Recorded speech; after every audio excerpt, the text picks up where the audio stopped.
Welcome to the Learning Pines YouTube. We hope this video helps. You begin by confirming you have the right IAM permissions to view and change region-linked resources.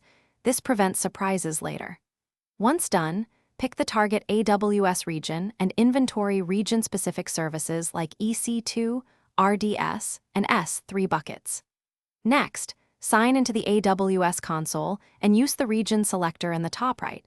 Change it to the target to view what exists there. Make sure to note resource ARNs and tags so you can map and migrate items accurately.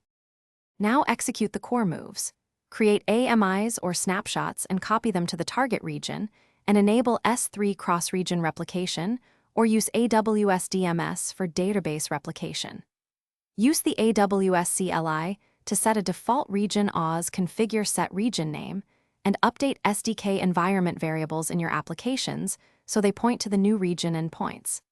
Make sure to recreate IAM roles, security groups, and VPC subnets in the destination. Templates like CloudFormation or Terraform Speed finish by thoroughly testing each service in the new region.